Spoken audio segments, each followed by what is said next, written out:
Corona के बारे में अब दुनिया बहुत कुछ जान चुकी है और एक अनुभव से भी गुजर चुकी है। ऐसी स्थिति में वर्ल्ड बैंक और दुनिया के तमाम डॉक्टर्स ये बोल रहे हैं कि हमें अब कोरोना के साथ ही जीना सीखना होगा। कितना मुश्किल होगा अगर कोरोना जैसा वायरस कंटेजियस डिजीज़ है, छूने से फैलता है, संसर्ग में आने से फैलता है। ऐसी स्थिति में जो पहला सवाल है मेरा कि ये इसके साथ जीना कितना कठिन होने वाला है या कितना आसान होने वाला है।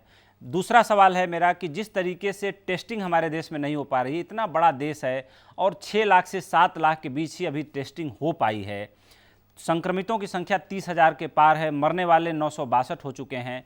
अगर ग्राउंड लेवल पर देखा जाए जो डेटा है तो 136 करोड़ की आबादी में कोई बहुत ज़्यादा चिंता की बात नहीं है। और प्रधानमंत्री मोदी को इस बात के लिए तारीफ मिल रही है पूरी दुनिया में कि लॉकडाउन को लागू करके समय रहते उन्होंने इस पर नियंत्रण पा लिया और इस कारण उनकी तारीफ भी हो रही है।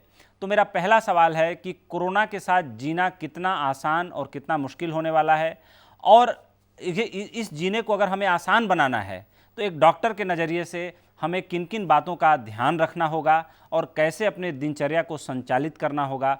उसके बाद फिर मैं आपसे दूसरा सवाल लूँगा। ऐसा है कि कोरोना की जो लड़ाई है वो लंबी चलेगी और ये बहुत जल्दी समाप्त होने वाली बीमारी नहीं है जी। यह ऐसी बीमारी है, यह समझिए कि युद्ध स्तर की बीमारी है। ये जिस प्रकार से युद्ध होता है उस प्रकार से अनदेखा हुआ युद्ध है जी। इसके बारे में एक युद्ध में तो हम जानते हैं कि हमारा दुश्मन कौन है, इसमें हम जान नहीं रहे हैं, उसको देख नहीं रहे हैं उसको हम। तो इसके लिए हमको पूरी अपनी जो जैसे हम लोग बीमारियां होती है, जैसे किसी को डायबिटीज हो जाता है, ब्लड प्रेशर हो जाता है, तो सांस की बीमारी हो जाती है, तो हम लोग उनको कहते हैं कि भाई मोटापा हो जाता है, तो हम लोग उनको कहते हैं कि आप अपनी लाइफ स्टाइल मॉडिफाई करिए। तो मैं यहाँ पर ये आपसे बताना चाह रहा हूँ, मैं कहना चाह रहा हूँ कि हमको अब पोस्ट कोरोना एरा में अपने को जीना है। Now the time is coming to live in post corona era, उस समय आ रहा है। तो इसमें हमको अपने आप के लाइफ स्टाइल अपनी की मॉडिफाई करनी पड़ेगी। जो लाइफ स्टाइल हम लोग जो है जो जी रहे हैं अभी, उसको हमको चेंज करना पड़ेगा हमको, और नए सिरे से जीने का रहने का तरीका सीखना पड़ेगा। जैसा कि आपने बताया अभी कि भाई हमको जैसे जापान ने जिस प्रकार से इस पर विजय पाया है, भारत में और जापान में फर्क ये है कि भारत में ज्यादा एजुकेटेड लोग हैं, ज्यादा वहाँ पर शिक्षा के संसाधन है। अपने भारत में वो संसाधन नहीं है, उसके बावजूद अब बहुत बड़ी आबादी है, 130-135 करोड़ की आबादी है।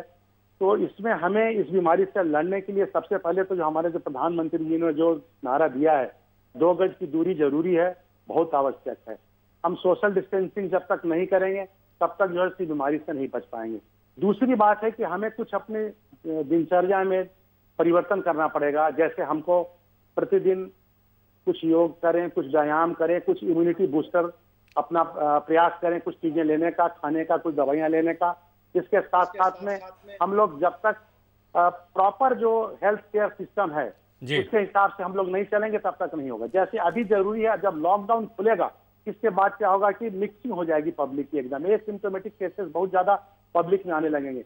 उस वक्त हमें जरूरी है सभी को बचाने के लिए, उसके लिए एक ही तरीका है कि सभी लोग मास्क लगा करके चलें और सैनिटाइजर रखें, साबुन रखें, हो सके तो ग्लव्स लेकर के चलें उसमें, और दूरी बना करके रखें।